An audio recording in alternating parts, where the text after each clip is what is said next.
નમસ્કાર દર્શક મિત્રો, પાટનગર નેટવર્ક ન્યૂઝમાં આપનું હાર્દિક સ્વાગત છે. હું છું આપની સાથે રોહિત નાયણી.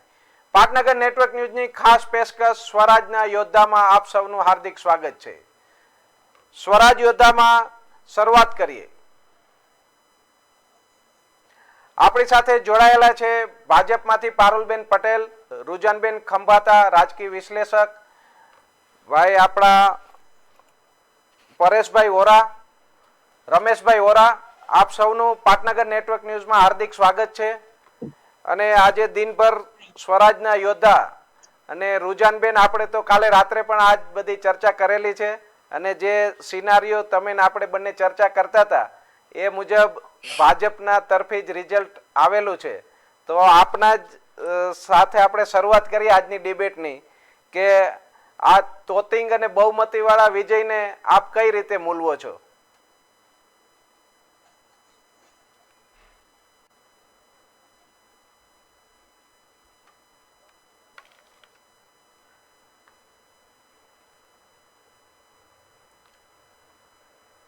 અવાજ આવે છે?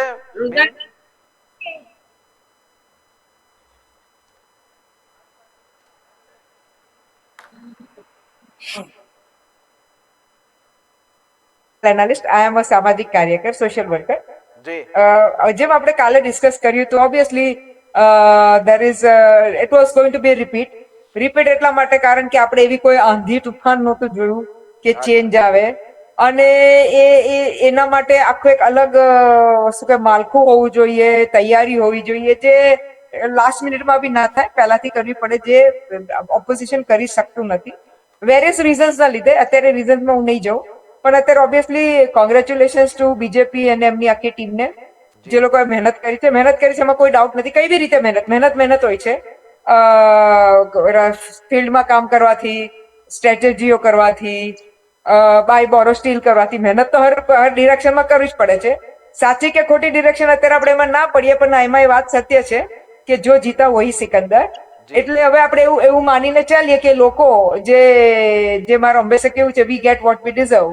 એટલે લોકોએ જે એ લોકોને મળશે, જે એ લોકો ડિઝર્વ કરશે, અને they have voted for it. Democracy એક સારી ચીજ શું છે કે ભાઈ તમને ચાન્સ મળે છે વોટ કરવાનો, પછી ભલે આપણે જાણે કે લેટસ અગર અમદાવાદની વાત કરું તો આઈ થિંક 46% કે એપ્રોક્સ ટર્નઆઉટ હતું મારા ખ્યાલે અમદાવાદમાં. એટલે હર 10 ઈસીઆઈના આંકડા મુતાબિક હર 10 વોટરમાંથી 4.5 વોટરોએ એપ્રોક્સ વોટિંગ કર્યું છે, બીજા 5.5 વોટરોએ વોટિંગ હેલ્પ અબાઉટ. અને but anyways let us hope for the better. જી જી. પારુલબેન, તમારી પાસે આવીશ કે સ્થાનિક સ્વરાજની ચૂંટણીમાં ભાજપે પોતાનો દબદબો જાળવી રાખ્યો છે અને ઇલેક્શન મતગણતરી પહેલા જ ભાજપ આત્મવિશ્વાસ સાથે કહેતા હતા કે ભાઈ આવશે તો ભાજપ જ. તો આને તમે કઈ રીતે મૂલવો છો? કારણ કે આજે 1 વાગ્યાથી કમલમ ખાતે ફટાકડા ફૂટી રહ્યા છે, ઢોલ નગારા વાગી રહ્યા છે. હમણાં ખાનપુર કાર્યાલયમાં પણ આજ સિનારીઓ જોવા મળ્યો ને ચોમેર ઉત્સાહનો માહોલ છે. તો આપ શું કહો છો આ અંગે? રોહિતભાઈ, આ જીત છે ને એ અમારા વિકસિત ગુજરાતની, વિકસિત ભારતના સંકલ્પની જીત છે. અને આના માટે આપના થકી સર્વે દર્શક મિત્રો અને સર્વેને હૃદયપૂર્વક આભાર માનીશ કે મતદાતાઓ એમને ભારતીય જનતા પાર્ટી વિશ્વાસ કરી અને અઢળક વોટ આપ્યા, અને એના કારણે આજે પ્રચંડ જીત થઈ છે. અને અમારું જે દેવ દુર્લભ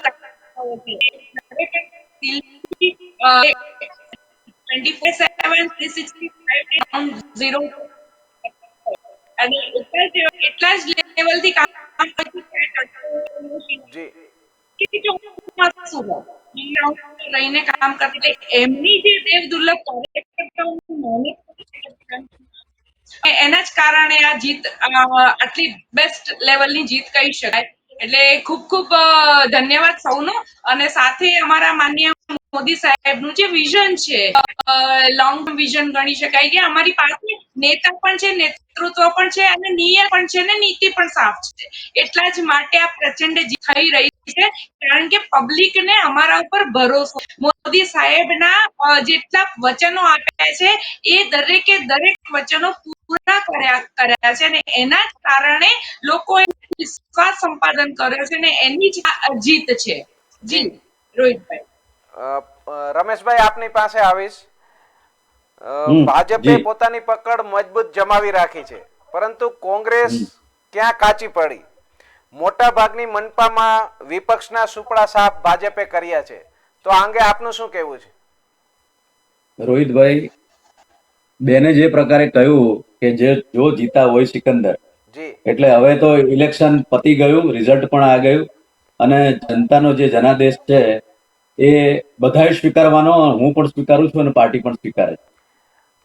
હવે વાત ઇલેક્શન મુદ્દાની પતી એ છે ગયું રમેશભાઈ, નહીં નહીં નહીં ઇલેક્શન હા પતી બોલો ગયું, બોલો પરંતુ આપણે 2027 ની પણ ચિંતા કરવી પડશે.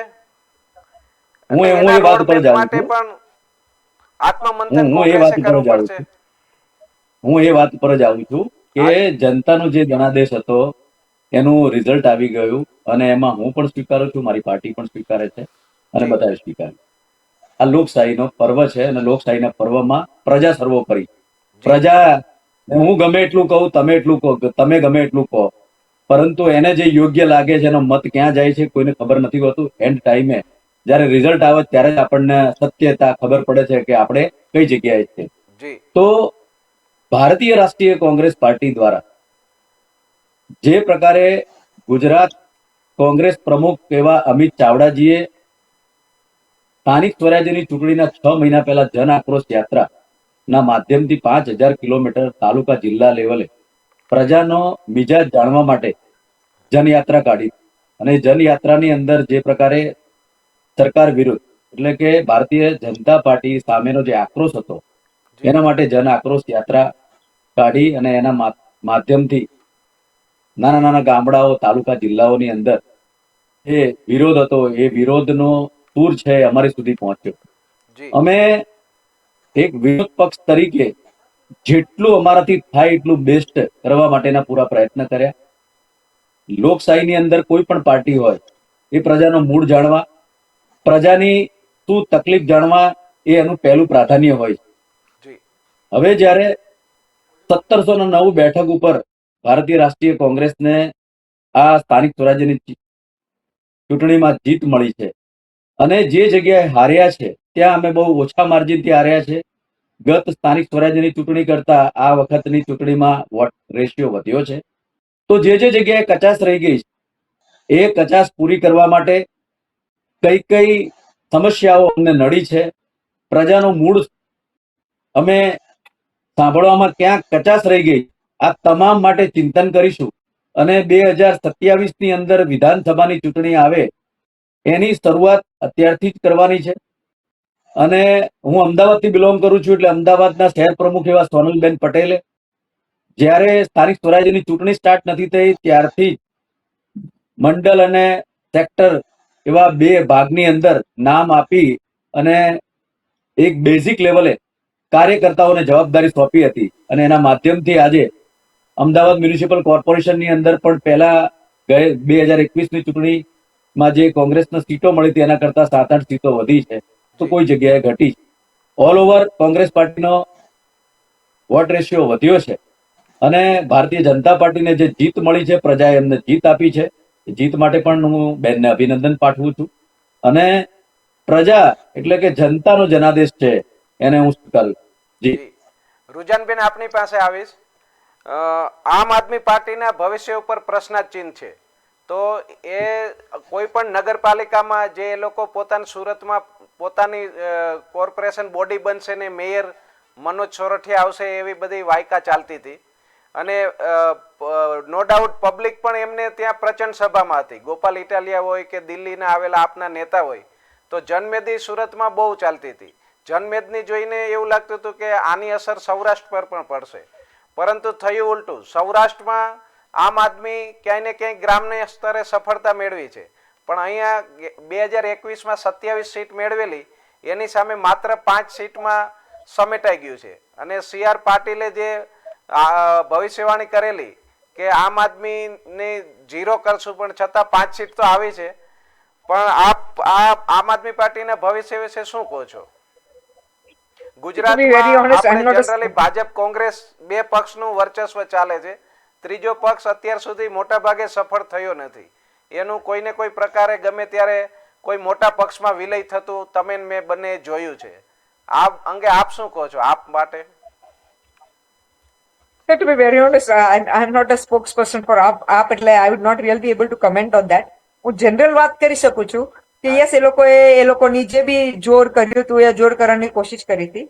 એવું બી નથી, એ લોકોને થોડી શું કે સફળતા મળી બી છે. ઈસુદાનભાઈ ગઢવીને એમના એરિયામાં મળી છે, ગોપાલ ઇટાલિયાને એમના એરિયામાં. એટલે એવું નથી કે બિલકુલ 0 છે, મળી છે, પણ યસ જેટલી એ લોકો કહેતા હતા એટલી નથી મળી. એ તો સત્ય વાત છે. અને આમ જોવા જાય તો બધી પાર્ટી જે રીતે કહે છે કે જાણે કે મને ખબર છે લોકસભામાં બી કઈ રીતે આપણે NDA ને બધા કેલું આટલીમાં છે પણ નહોતી મળી. એટલે ઘણી વાર we have to take it with pinch of salt કે ભાઈ કહે વધારે પણ પછી જેવી આવે વી હેવ ટુ બી, એટલે they have to be satisfied with it. મૂળ વાત અત્યારે છે કે કેમ નથી મળી, કારણ કે may be why what is the reason? કારણ કે યુ નો પોલિટિક્સ મેં જેટલું જોયું છે કે મુદ્દાઓ જે છે, જેમ અત્યારે લેટસ લોકલ, તો લોકલ મુદ્દાઓ પર લડાશે નહીં. 370 ની કલમની વાત થશે ને રામ મંદિરની વાત થશે. હજી બે જ વાત થઈ રહી છે, કારણ કે ઘણા ડિબેટમાં હું સાંભળ્યું એટલે કહી રહી છું. અને રામ મંદિર માટે હજી કોઈ નેતા મને જવાબ આપી શક્યું નથી, કારણ કે જેટલું મને ખબર છે યા જેટલી સત્ય વાત છે કે રામ મંદિર તો કોર્ટના લીધે થયું, કે કોર્ટે ચુકાદો આપ્યો, સુપ્રીમ કોર્ટે વર્ષોની લડત, એવી બધું આખું હતું. તો how can a party take credit કે ભાઈ અમારા લીધે રામ મંદિર થયું છે? ફાઇન, આપણે યા court was wrong, I don't know what is it, I don't know. હજી કોઈ નેતાએ આજ સુધી મને જવાબ આપ્યો નથી. કહેવાનું એટલા માટે અત્યારે પાછી વાત કરી છે કે આપણે જે અત્યારે જે પોલિટિકલ મેઇન મુદ્દાઓ છે, જાણે કે એક્ઝામ્પલ આપું, મોરબીનો પુલ તૂટ્યો હતો તો એ તમે જોયું તો એસેમ્બલીમાં બીજેપીના લીડર બીજેપીના જ MLA બન્યા હતા એસેમ્બલીમાં, મોરબીના પુલ તૂટ્યા પછી. તમે અહીંયા જોયું છે અમદાવાદમાં, કારણ કે આપણે અમદાવાદમાં એટલે વધારે ખબર હોય કે બ્રિજો તૂટે છે, જે માંડ બ્રિજો બનતા હોય, વર્ષો પછી બ્રિજો બનતા હોય. જેને કે અત્યારે આખું તમે જોશો કે પેલું ચાલી રહ્યું છે કન્સ્ટ્રક્શન નું કામ, અમદાવાદ આખું ખોદાઈ ગયું છે. ફાઇન, વી આર એક્સપેક્ટિંગ કે ભાઈ પેલી આપડી શું કહેવાય ઓલિમ્પિક્સ પહેલા શું આવવાની છે, પેલી કઈ ગેમ્સ આવવાની છે, ભૂલી ગઈ, જે બી નામ છે ગેમ્સ નું, એ આવવાની છે.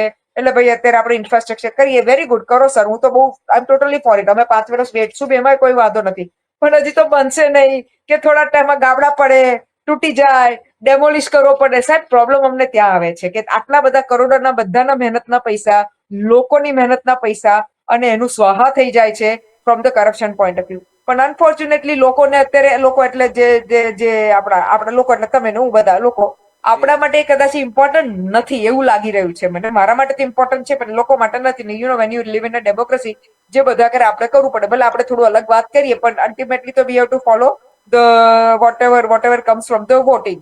એટલે કમિંગ બેક ટુ દેટ, એટલે મારું કહેવાનો હેતુ એ છે અત્યારે કે લોકો ફોર વોટ એવર રીઝન્સ એ લોકોના એવું છે કે ભાઈ અત્યારે જે શું કહેવાય આપણે 25-30 વર્ષથી જે ભાજપ આપણને રૂલિંગ પાર્ટી છે 25-30 વર્ષથી, according to the people it is the best. મારા પોઈન્ટ ઓફ વ્યૂ નો. અગર મને યાદ છે મોદી સાહેબ હતા તો કહેતા હતા આપણે અમદાવાદને અરે હા ગુજરાતને સિંગાપોર બનાવશું. હજુ સિંગાપોરના સપના જોઈ રહી છું, પણ અત્યારે હજી આપણે દૂરથી સિંગાપોર જેવું બન્યા નથી. વાતા કરતા સ્માર્ટ સિટીની વાતો કરો તો what is smart city? Smart city આપણા લોકોના આપણા એટલે ઇન્ડિયાના ડેફિનેશન પ્રમાણે સ્માર્ટ સિટી CCTV કેમેરા, જે CCTV લગાવી દે ઓહો સ્માર્ટ સિટી થઈ ગઈ. That is not smart city. પણ અનફોર્ચ્યુનેટલી જે બી આપણી જે સમજ હોય, તમે ભોળી પ્રજા બોલો યા વોટ એવર પ્રજા માટે તમે વર્ડ યુઝ કરી શકો છો, તો આપણા માટે એ બધું લિમિટેડ થઈ ગયું છે. હવે તમે જોઈ રહ્યા છો, અગર લેટ અસ સે કે ઇન અ રિયલ ઇલેક્શન, જે મેં પહેલા કહ્યું કે જેમ it should be the voting percentage should be at least 80%, 90%. જે તમે અત્યારે 45, 50, 55% થી ખુશ થઈ જાઓ છો કે વોટિંગ 55% થઈ ગયું, બલ્લે થઈ ગઈ. પણ that is not the real barometer. પણ અનફોર્ચ્યુનેટલી લોકો સમજતા નથી. એટલે મારે તો ફાઇનલી સાહેબ એટલું જ કેવું છે કે જે લોકો બીજેપી આ ટ્રાય કરે છે, આપ બોલો, કોંગ્રેસ બોલો, એ લોકો રિયલી ટ્રાય કરવા માંગે છે કે દેખાવ કરવા માંગે છે? બને એટલા માટે મને શંકા છે, એટલા માટે વર્ડ શંકા કરું છું, કારણ કે તમે જોયું છે કે અગર કોઈ જીતી બી જશે તો થોડી પછી એ લોકો ટર્નકોટ એટલે પલટી ખાશે ને પેલામાં જશે કે એના નેતા કે મને એક રાતે સપનું આવી ગયું કે ભાઈ અમારી આ આઈડિયોલોજી નહીં સારી ને બીજેપી ની આઈડિયોલોજી સારી છે, બીજેપી નહીં સારી ને કોંગ્રેસ ની સારી છે, અને એ બધી બી એ સત્ય છે. એટલે એટલું મનમાં દુઃખ થાય છે કે એકચ્યુઅલી શું કહેવાય, આપણે જે આ politics is more for the service of the people, for the service of mankind, other than the social service. પણ પ્રોબ્લેમ એ થયો છે કે પોલિટિક્સ લોકોએ વિચાર્યું છે કે અમારે પાવર જોઈએ, સત્તા જોઈએ, અમારે મસલ પાવર જોઈએ, મની પાવર જોઈએ, અને it has been converted in two that. કારણ કે એ બી જોયું છે કે લોકો જે પેલા સાયકલ પર, જે પોલિટિક્સમાં લોકો જે સાયકલ પર ફરતા હતા, હવે અત્યારે ગાડા ઘોડા લઈને, મોટા મોટા ગાડા ઘોડા લઈને ફરે છે. એટલે આવી એક સત્ય છે. But fine, anyway, I said we get what we deserve. જી પારુલબેન, આપની પાસે આવીશ. મોરબી અને પોરબંદર એ બંનેમાં સ્પષ્ટ બહુમતી, અને અમદાવાદ મહાનગરપાલિકામાં ભાજપે સેન્ચુરી ફટકારી. તો આ જ્વલંત વિજયને તમે કઈ રીતે મૂલવો છો? રોહિતભાઈ, આ જે પ્રચંડ જીત છે ને, એ અમારી વિકાસની રાજનીતિની જીત છે. કારણ જી કે અત્યાર સુધી આપણે જોયું છે કે કોઈ પણ પોલિટિકલ પાર્ટીએ તૃષ્ટિકરણની રાજનીતિ જ કરી છે. ભાગલા પાડો અને રાજ કરોની રાજનીતિથી જ, અને ખાલી ને ખાલી પબ્લિકને વોટ બેંક જ સમજવામાં આવતી હતી. ક્યારે એમના ઉત્થાન માટે કામ કરવામાં નથી આવ્યું, ક્યારે એમના કેવી છેવાડાના માનવી સુધીનો વિચાર નથી કરવામાં આવ્યો, ક્યારે ગરીબ કે વ્યક્તિ માટે વિચાર નથી કરવામાં આવ્યો. તો આ જે જીત છે ને, એ એની જીત છે કે અમારી વિકાસની રાજનીતિ માનનીય મોદી સાહેબે શરૂઆત કરી. અને એક વસ્તુની આપણે વાત કરી, હમણાં જ અમારા રૂઝાનબેન કહેતા હતા કે બેન બધા આવી જશે, રામ મંદિર 370, એ કારણ કે અમારા મેનિફેસ્ટોમાં હતું રૂઝાનબેન. એટલા માટે અમે લોકો વારે ઘડીએ બોલીએ છીએ કે અમારા મેનિફેસ્ટોમાં જ્યારથી અમારી પાર્ટી બની છે, પહેલા દિવસથી અમારો મેનિફેસ્ટોમાં હતું કે અમે 370 ની કલમ હટાવીશું. તો અમે હટાવી. ચાહે કોઈ વિપક્ષ બિલકુલ એમ કહેતું હતું કે લોહીની નદીઓ વહેશે, તેમ છતાં એક પણ લોહીનું ટીપું પડે વગર 370 ની કલમ ઉઠી ગઈ.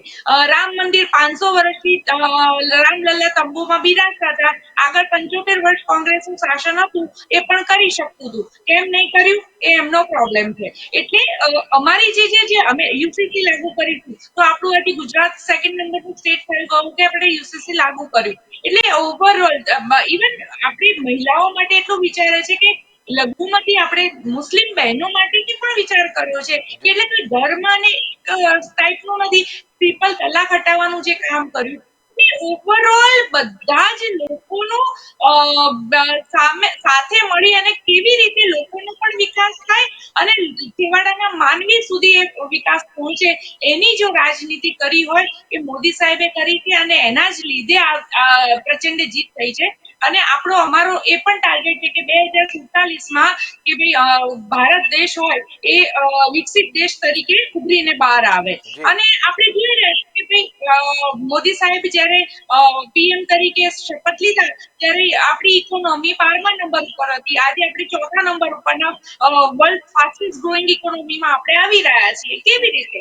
તો એક નાના માઇક્રો પ્લાનિંગ કરવા પડતા હોય છે. ત્યારે વિપક્ષ શું કરે છે કે ભાઈ જ્યારે ઇલેક્શનનો ટાઈમ આવે ને, ત્યારે જ ખાલી બહાર આવે. કઈ આખું એટલે ચોમાસામાં જેમ દેડકા બહાર આવે એટલે ટેમ્પરરી ફેઝમાં બહાર આવે. જ્યારે અમારું નેટવર્ક આજે પણ અત્યારે હજી પણ કામ ચાલતું હશે ને, આવતીકાલે પણ એટલું જ કામ ચાલતું હશે, અને ઇલેક્શન ના દિવસે પણ 2027 પણ અત્યારથી અમારું પ્લાનિંગ ચાલતું હોય છે. એટલે અમારું 5-10 વર્ષ એડવાન્સમાં બધા કામ કરતા હોય છે. જી અને અમારી કારણ કે વિશ્વની સૌથી મોટી પાર્ટી છે. એટલે અમારી પાસે કાર્યકર્તા જે સૈનિકો છે, અમારા દેવ દુર્લભ કાર્યકર્તા, એની ફોજ બહુ મોટી છે. અને જી એના જ અમને ફાયદો મળે છે. કારણ કે એક યોજનાઓ, જેટલી યોજનાઓ લાગુ કરી છે ને, એ બધી છેવાડાના માનવી સુધી કેવી રીતે પહોંચે, એ અમારા કાર્યકર્તાઓ કામ કરે છે એના જી પાછળ.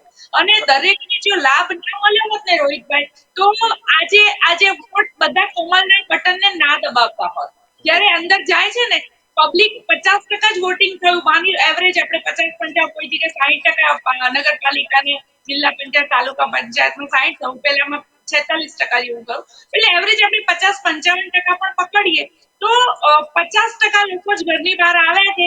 જો પૂરેપૂરા બહાર આવે તો કેટલું બધું થાય. કારણ કે એલિટ ક્લાસ છે ને, એ જનરલી એવું વિચારે છે કે ગરમીમાં બહાર જવાનું અવોઇડ થોડું કરે. અને હતા કારણો કે વેકેશન હતું, ફરવા જતા રહેલા હતા, મેરેજ સિઝન પણ હતી. એટલે ઘણા બધા રીઝન્સ હતા કે વોટિંગ ઓછું થયું કમ્પેરેટિવલી, વધારે થવું જોઈતું હતું, તો વધારે પણ થયું હોત તો આ બધો વોટ છે ભાજપને જ વધવાનો હતો. જી એનું કારણ છે કે ભાઈ ભાજપે એટલા બધા કામ આપ્યા છે, ભ્રષ્ટાચાર મુક્ત પારદર્શકતાથી કામ કર્યું છે કે ભાઈ જેવા મોદી સાહેબ પીએમ બન્યા, સૌથી પહેલું કામ કર્યું કે જનધન ખાતાઓ ખોલાવી દીધા, 50 કરોડથી પણ વધારે જનધન ખાતા ખોલાવી અને ડાયરેક્ટ બેનિફિટ ટ્રાન્સફર જ આપ્યા. એટલે જે આપણે કોંગ્રેસના કાળમાં વાત થતી હતી, રાજીવ ગાંધીજી કહેતા હતા કે 1 રૂપિયો મોકલું છું અને 15 પૈસા નીચે પહોંચે છે, એટલે એ બધું એમને પોતે સ્વીકાર્યું હતું કે ભાઈ અમારી સરકાર ભ્રષ્ટાચાર થાય છે. પણ મોદી સાહેબે પહેલા જ દિવસથી વિચાર્યું કે ભાઈ વચ્ચે કોઈ વચોટિયો હોવો જ ના જોઈએ, મિડલમેન હોવું જ ના જોઈએ. જે ઉપરથી પૈસા મોકલવામાં આવે પૂરેપૂરા ટોટલ બેનિફિટ લાસ્ટ પર્સન સુધી પહોંચે. જી આ સાથે એમને કામ છે અને એવરેજ બધા મહિલાઓ માટે વિચાર્યું છે, યુવાઓ માટે વિચાર્યું છે, ગરીબ માટે વિચાર્યું છે, ખેડૂત માટે વિચાર્યું છે. એટલે દરેક, જેમ કે મહિલા અનામત બિલ લાવવાની વાત હતી, એમાં પણ કોંગ્રેસને તો પ્રોબ્લેમ થયો. એટલે ઓવરઓલ મહિલા વિરોધી જે એમની માનસિકતા છે એ પણ એમને નડી રહી છે. ઇવન ગુજરાતને મૂર્ખ બનાવવાની રોહિતભાઈ વાત કે ગુજરાતી એમના કોંગ્રેસ ઠીક છે ભાઈ, પણ એમને ખડકેજી જે બોલ્યા હતા કે ગુજરાતની પ્રજા મૂર્ખ છે, મૂર્ખ નથી, બહુ શાણી છે. એટલે જ્યારે અંદર જાય ને ઈવીએમ પર બટન સીધું કમલનું એટલે જ દબાવે છે, કેમ કે બેનિફિટ છે. જે રુઝાનબેન સર, તમારી સર, પાસે મને આવું એ આપણ પેલા સર, મારે રમેશભાઈ જવું છે નાનકડો સર. તો રમેશભાઈ સર મારે નીકળવું. હા હા જી, રમેશભાઈ હવે રોહિતભાઈ રમેશભાઈ બોલો. રમેશભાઈ, સોનાની થાળીમાં લોઢાની મેક. ભાજપ અમદાવાદમાં સેન્ચુરી મારી, પરંતુ 55 વર્ષથી ખાડિયા પેનલ હતી, એ ખાડિયા પેનલ કોંગ્રેસે આજે આખી પેનલ ચૂંટવી લીધી. હવે ખાડિયા છે એ આપણો ભાજપની લેબોરેટરી કહેવાય, આખા ગુજરાતના પડઘા ખાડિયાથી પડતા હોય છે. તો એ અંગે કોંગ્રેસની શું રણનીતિ હતી અથવા શું કહો છો કે તમે આખી પેનલ 55 વર્ષ પછી હાંસલ કરી? રોહિતભાઈ, હવે બેને પહેલા તો રુઝાનબેન પ્રકારે વાત કરી, રામ મંદિરની વાત કરી, 370 ની વાત કરી જી અને ભાજપના ડેવલપમેન્ટની વાત કરી. તો મારે જે કહેવાનું હતું એ બધું બેને કહી દીધું છે, રુઝાનબેને. હવે રહી વાત પારુલબેનની, અને તમે જે વાત કરી અત્યારે ખાડિયા વોર્ડની, તો હું છેલ્લા 2 મહિનાથી ખાડિયા વોર્ડનો પ્રભારી છું. જી અને ખાડિયા વોર્ડની અંદર ઉમેદવારોના નામ નતા ડિક્લેર થયા ને ત્યારે મને પ્રભારી તરીકે મૂક્યો, અને છેલ્લા 2 મહિનાથી પ્રભારી તરીકે મારી જ્યાં જ્યાં જવાબદારી છે ત્યાં દરરોજ સાંજે 7 વાગ્યા પછી સાંજના 10:30, રાતના 10:30, 11 વાગ્યા સુધી, ઇલેક્શન પહેલાની વાત કરું છું, કે અમે લોકો પબ્લિકની પાસે જઈ અને જે પ્રકારે એસઆઈઆર ના માધ્યમથી જે આખું નવું સીમાંકન થયું અને એસઆઈઆર ના યાદીમાં જે લોકોના નામ છે એવા તમામ લોકોને મળ્યા, એમની સાથે વાતચીત કરી, અને જે પ્રકારે ભારતીય જનતા પાર્ટીનો 70 વર્ષથી ગઢ ગણાતો હતો ખાડિયા વોર્ડ, કે જે અશોક ભટ્ટ અને એમના દીકરા ભૂષણ ભટ્ટનો ગઢ કહેવાતો હતો, એ લોકોની દાદાગીરી અને લુખ્ખાગીરી એટલી બધી ત્યાં વિસ્તારમાં છે આજની તારીખમાં પણ ત્યાં, કે નાનામાં નાના વ્યક્તિ વેપારીઓ પણ એમનાથી ત્રાસી ગયા હતા. કોઈ પણ ખરીદી કરવામાં આવે મકાનની અથવા વેચવામાં આવે તો પણ એમને પૂછીને વેચવાનું. ઇવન અમદાવાદ મ્યુનિસિપલ કોર્પોરેશનમાં કોઈ બાંધકામને લગતી સમસ્યા હોય તો એમાં પણ એમની કટકી હોય. આવા પ્રકારની સમસ્યા પ્રજાના માધ્યમથી અમારી સુધી આવી હતી, અને અમે લોકો દ્વાર કાર્યક્રમના માધ્યમથી લોકોના ઘેર ગયા, અને ઘેર જઈને અમે એક ફોર્મ આપ્યું હતું. એ ફોર્મની અંદર એમના સૂચન હતા કે તમે કોંગ્રેસની સરકાર આવે તો તમે શું ઈચ્છો છો. તો એમણે પોતાના પેનના માધ્યમથી જાતે એમના સૂચનો લખ્યા હતા કે અહીંયા અમારે ત્યાં પાણી નથી આવતું, અમારે ત્યાં રોડ નથી, જી અહીંયા કોઈ પ્રકારની સિનિયર સિટીઝનો માટે સુવિધા નથી, ફક્ત વિકાસની વાતો કરી છે. આવું અફજલનગરના ટેકરા હોય, બોરડી મિલની ચાલી હોય, વાઘેશ્વરી પોળ હોય, આ તમામ જગ્યા કે જ્યાં લોકો રહે છે, અમે લોકો ડોર ટુ ડોર મળ્યા હતા અને એમની જે સમસ્યા છે એમાં સમસ્યાને વાચા આપી અને અમને એમને એસ્યુરન્સ આપ્યું હતું કે 70 વર્ષથી ભારતીય જનતા પાર્ટી નો ગઢ કહેવાય છે, પણ અમે તમારા માટે કંઈક કરવું હોય તો એના માટે તમારે અમને જીતાડીને લાવવા પડે. અને પ્રજાને અમે ખાલી વિશ્વાસ આપ્યો તો આજે વિશ્વાસ પ્રસ્થાપિત થયો છે, જી અને અમે જે એમને કહ્યું હતું એમને અમારા પર વિશ્વાસ મૂકી અને આજે એ ગઢ તૂટ્યો છે. હવે હું પારુલબેનને જ કહું કે જે પ્રકારે સ્થાનિક સ્વરાજ્યની ચૂંટણી કે જેમાં 9,000 થી વધારે ઉમેદવારો ઉતારવામાં આવ્યા અને એ 9,000 ઉમેદવારોમાં ભારતીય જનતા પાર્ટીની જીત થઈ છે, બમ્પર જીત. એ બાબતે બધું જ સારું બોલશે. પણ જો ખાડિયાઓળની વાત એમને પ્રશ્ન પૂછો તો ત્યાં એમનો જવાબ શું હશે એ તમે એમને પૂછજો એટલે ખબર પડે. વાત મુદ્દાની એવી છે, જે બેને કહ્યું એ પ્રમાણે, કે ગુજરાત રાજ્યની અંદર મોરબીની અંદર બ્રિજ તૂટ્યો, 130 જણાના મૃત્યુ થયા. તક્ષશિલા કાંડ થયો, તેમાં 22 જણાના મૃત્યુ થયા. રાજકોટની અંદર અગ્નિકાંડ થયો, તેમાં 27 જણાના મૃત્યુ થયા. હરણી બોટ કાંડમાં 14 જણાના મૃત્યુ થયા. આ તમામ મૃત્યુ ગુજરાતની અંદર થયા છે અને આ કિસ્સા કોઈથી અજાણ નથી.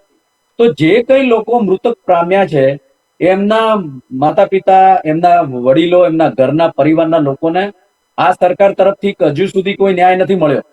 પણ જ્યારે આવા પ્રકારની ઘટનામાં જે મૃતક પરિવાર છે એને ભારતીય જનતા પાર્ટીના લોકોએ ન્યાય નથી આપ્યો.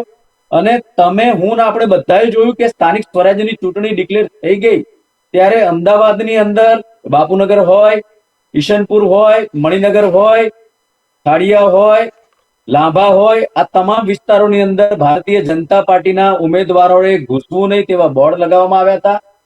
ભારતીય જનતા પાર્ટીના ઉમેદવારોને, એમના કાર્યકર્તાઓને કેટલી જગ્યાએ તો મેથી પાક મળ્યો છે. આ તમામ ઘટના મીડિયામાં આવી છે. તમામ ઘટનાથી પારુલબેન પણ વાકેફ હશે, હું પણ વાકેફ છું ને રુઝાન મેડમને પણ ખબર છે. તો આવી પરિસ્થિતિની અંદર જ્યારે એ લોકોના ઘેર જવામાં પણ તકલીફ પડતી હતી કે પબ્લિક તરત પૂછશે કે 5 વર્ષમાં તમે શું કર્યું? અમારે ત્યાં તો ગટર ઉભરાય છે, આજ દિન સુધી આવતા નથી. અમારે ત્યાં સફાઈ માટે કોઈ આવતું નથી, તમારા કોઈ કોર્પોરેટરો આવતા નથી. પણ એ તમામ વસ્તુને આપણે સાઈડ પર મૂકીએ છીએ. પરંતુ જ્યારે નહીં કહેતા કે જો જીતાય હોય સિકંદર એની વાત આવે છે ત્યારે ભાજપના કોઈ પણ કાર્યકર્તા, હોદ્દેદારો કે એમના નેતાઓ મોટી સુફિયાણી વાતો કરે એટલા માટે કે અત્યારે બમ્પર જીત મળી છે. પણ એટલું યાદ રાખજો કે 30 વર્ષના શાસનમાં ભારતીય જનતા પાર્ટીએ પ્રજાના વિકાસના કામ કર્યા નથી. હું ઈસનપુર વિસ્તારથી બિલોંગ કરું છું. ઈસનપુર વિસ્તારની અંદર 2021 થી 2025 એટલે 26 ની અંદર ચૂંટણી આવી ત્યારે ફક્ત ને ફક્ત વિકાસ શાનો થયો છે? ધર્મના નામના સર્કલનો. ઈસનપુરની અંદર 2 થી 2.5 કરોડના ખર્ચે ધર્મના નામના સર્કલ, સનાતન ધામ મંદિર ને ગોગા મહારાજ સર્કલ ને પરશુરામ ચોક ને, જે ભારતનું સંવિધાન છે એ સંવિધાનની અંદર લોક પ્રતિનિધિત્વ અધિનિયમ 1951 ની સેક્શન 123 નું વાયલન્સ છે. પ્રજાની પાસે કરના માધ્યમથી ઉઘરાવેલા પ્રજાના ટેક્સના પૈસા તમે કોઈ પણ ધર્મના વિકાસ પાઠે વાપરી શકો નહીં, ધર્મ પાછળ એનો પ્રચાર કરી શકો નહીં. આવી જોગવાઈ હોવા છતાં પણ ઈશનપુરની અંદર 2 કરોડ રૂપિયાના ધર્મના નામના સર્કલો બનાવ્યા. એટલા માટે કે એ સર્કલ પાસે ચૂંટાયેલા ભાજપના કોર્પોરેટરોના નામ એ ના હોય તો પણ યથાવત રહે. એવી જ રીતે સોસાયટીની અંદર બાકડામાં એમના નામ, સોસાયટીના એન્ટ્રી ગેટ ઉપર સાઇન બોર્ડમાં એમના નામ, વિસ્તારની અંદર જ્યાં જ્યાં બસ સ્ટેન્ડો બનાયા છે ત્યાં એમના નામ. આ પ્રકારે નામકરણની રાજનીતિ કરી છે, વિકાસ થયો જ નથી. ઈસનપુર વિસ્તારની અંદર 2021માં અનામત સીટ ઉપર ગીતાબેન સોલંકી ચૂંટાયા હતા. 40 લાખ રૂપિયાનું બજેટ એટલે 1 કરોડ અને 60 લાખ રૂપિયાનું બજેટ 5 વર્ષમાં એમને આપવામાં આવ્યું. એના 10% 16 લાખ રૂપિયા પણ દલિત સમાજના વિસ્તારમાં વાપર્યા નથી. અને વાપર્યા હોય તો તમે મને એમનો આંકડો બતાવજો. મારી પાસે આરટીઆઈ ના માધ્યમથી 5 વર્ષનો હિસાબ છે. 16 લાખ રૂપિયા પણ દલિત સમાજના લોકો પાછળ અનામત સીટ ઉપર ચૂંટાયા પછી વાપર્યા હોય ને, હું રાજકારણ છોડી દઈશ. તો આ બધી વિકાસની વાતો છે એ ફક્ત ને ફક્ત અત્યારે સારું રિઝલ્ટ આવ્યું છે એટલે છે. પરંતુ ગુજરાતની અંદર ખાસ કરીને લોકો વિકાસ કરતા ધર્મને પ્રાધાન્ય વધારે આપે છે. અને આ જે જીત થઈ છે ધર્મની જીત થઈ છે. સમયનો અભાવ છે. રુજાનબેન કંઈ કહેવા માંગતા હતા, મેં આપને લીધા છે. હાજી રુજાન, જણાવો બેન.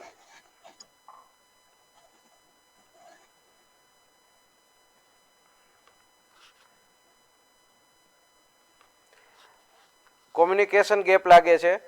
અહીંયા આપણે પારુલબેન પાસે આવશું, સમયનો ખૂબ અભાવ છે. પારુલબેન, પાયાની સુવિધા સ્થાનિક સ્તર પર અમુક અર્બન વિસ્તારમાં આપણને પ્રચાર દરમિયાન સામનો કરવો પડેલો છે અને ભાજપને એટલી તોતિંગ બહુમતી મળી છે. તો પક્ષની શું રણનીતિ રહેશે અને ચૂંટાયેલા નવા જે કાઉન્સિલરો, કોર્પોરેટરો, ડેલિગેટ આવશે તો એના બાબતે ભાજપનું શું મનોમંથન રહેશે કે જેનાથી ભવિષ્યમાં આવો આપણે સામનો ના કરવો પડે ઉગ્ર આક્રોશનો? એ આ બાબતે આપ શું કહેશો? રોહિતભાઈ, એક તો સૌથી પહેલા કે ભારતીય જનતા પાર્ટીમાં આપણે જોયું છે કે છેવાડાનું જે ગામ છે ને, નાનામાં નાનું ગામ, ત્યાં પણ પાયાની સુવિધાઓ પહોંચી છે. એટલે જો આપણે એને નકારી તો શકીએ જ નહીં, કોઈ નહીં નકારી શકે. આપણે કોઈ નાના ગામમાં પહોંચશો ને તો રોડની કનેક્ટિવિટી એક ગામથી તમારે ટન પણ નહીં મારવો પડે, એ જ રોડ તમને બીજા ગામમાં પહોંચાડશે. ત્યાં ચાહે વીજળી, લાઈટ, પાણી બધું જ એકદમ. અને ઇવન નાના નાના ગામની અંદર પેલા મહેલા હોય ને, મહેલાની અંદર તમારા સિમેન્ટના રોડ છે, આમને સામને ઘરની વચ્ચે. એક આપણે ક્યાં જોયું તું વિચારો. એટલે ઓવરઓલ બધે જ ડેવલપમેન્ટ થયું છે, એને નકારી ના શકાય. પણ તેમ છતાં પણ જો ડેવલપમેન્ટ પ્રોસેસ છે ને, એ અવિરત પ્રોસેસ છે. એવું નથી કે એક વખત કરી દીધું એટલે પતી ગયું. એટલે એ રૂટીન ચાલતી પ્રોસેસ છે. એટલે આજે આ કર્યું તો બીજા દિવસે બીજું કંઈક આવવાનું જ છે.